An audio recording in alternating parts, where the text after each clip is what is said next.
Le Grand Matin Sud Radio, 7h-9h, Jean-Jacques Bourdin. 7h13 Sud Radio, parlons vrai. Camélia est morte. Jeudi dernier, vers 19h, Camélia, 7 ans, est renversée sur un passage piéton à Vallauris, dans les Alpes-Maritimes, fauchée par un jeune homme de 19 ans qui faisait une roue arrière, une acrobatie en remontant une file de voitures. Le conducteur du deux roues n'a aucun antécédent judiciaire, n'avait pas bu ni consommé de drogue. Il a été mis en examen pour blessure involontaire. Pour l'avocat de la famille de Camélia, après le décès de l'enfant, les faits devraient être requalifiés en homicide involontaire. Le conducteur du deux roues a été placé sous contrôle judiciaire. Il doit se présenter une fois toutes les 2 semaines au commissariat d'Antibes. Son permis de conduire lui a été retiré. Avec nous, en direct, le maire de Vallauris, Kevin Luciano. Bonjour. Bonjour. Merci d'être avec nous. La famille est évidemment dans une tristesse infinie, consternée. Le conducteur n'a pas été placé en détention provisoire. Vous avez rencontré la famille, là, ces dernières heures ou ces derniers temps?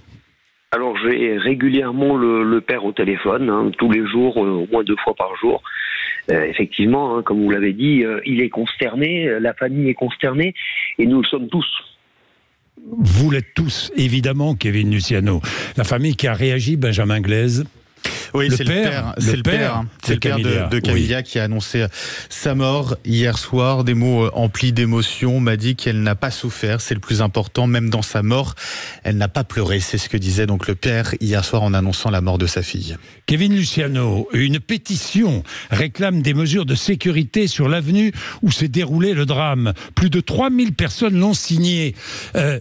Il y a quelque chose à faire, j'imagine, sur cette avenue. Alors, il y a deux éléments que je voudrais souligner. Allez-y.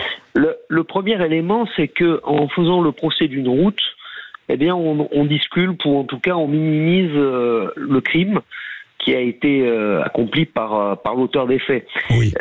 Vous savez, au Moyen-Âge... Ce n'est pas le platane qui tue. Exactement. Au Moyen-Âge, on faisait le procès d'animaux, et je ne suis pas sûr que ça ait donné des résultats très probants. La route, effectivement, des améliorations peuvent être faites. Déjà, en 2021 et en 2022, j'avais saisi le président du conseil départemental, puisque c'est une route départementale, rappelons-le, afin que nous puissions faire des aménagements, et d'ailleurs pas seulement sur l'avenue du Tapis Vert, mais aussi sur le boulevard Jacques-Hugo pour sécuriser. Une étude doit être faite par l'autorité départementale. Je tiens à le souligner, la ville ne peut pas intervenir sur des travaux en matière de route départementale. Donc le président a très certainement dû faire lancer son étude, en tout cas c'est ce qu'il m'avait écrit le 1er mars 2022. Maintenant le problème c'est que dans la situation que l'on cite, on aurait pu faire tous les aménagements possibles et imaginables. Il n'y a rien à faire contre les actes d'un dément, pas au sens juridique du terme, mais en tout cas d'une personne qui commet des actes complètement fous. Songez que cet individu, il double alors qu'il y a 3 véhicules arrêtés. 3 véhicules sont arrêtés pour laisser passer la petite fille et sa famille sur le passage, et l'individu arrive sur la voie opposée avec une roue arrière, enfin sur la roue arrière, pardon, et à une vitesse qui est excessive. Même s'il y avait eu des aménagements supplémentaires, même s'il y avait eu des feux, j'entends toutes sortes de choses, à partir du moment où vous êtes prêt à réaliser un tel acte en ville, c'est pas 2-3 aménagements de voirie qui vont changer quelque chose. Donc insister sur le caractère de la route, bien entendu, il faut toujours chercher à sécuriser, à améliorer. Mais des routes comme l'avenue du Tapis Vert, il y en a des dizaines de milliers en France. Avec souvent des dodanes. Mais vous avez raison, Kevin Luciano. Les dodanes, vous ne pouvez pas en mettre puisqu'on est à plus de 6% de pente. Bon. Vous avez le temps de faire côté avec des ambulances. Oui, c'est pas possible. Voilà. C'est pas possible. Ces précisions sont utiles. Kevin Luciano, ces précisions sont utiles, évidemment. Pour en revenir au conducteur de deux roues, vous avez des contacts avec sa famille? Je ne connais pas sa famille, non. Vous ne la connaissez pas? Absolument pas.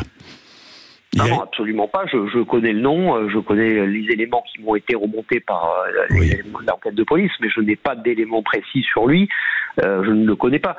Mais la question, c'est cet individu-là, il commet un acte qui est inacceptable, qui est criminel, parce que se comporter comme ça en roulant à grande vitesse en ville, en faisant une roue arrière, comme vous le soulignez, oui. et en passant sur un passage piéton, ou alors qu'il y a plein de gens qui traversent à cette heure-là, hein, au moment de grande circulation et que les gens sont arrêtés, je ne suis pas en train de défendre l'infrastructure de voirie, c'est pas ça.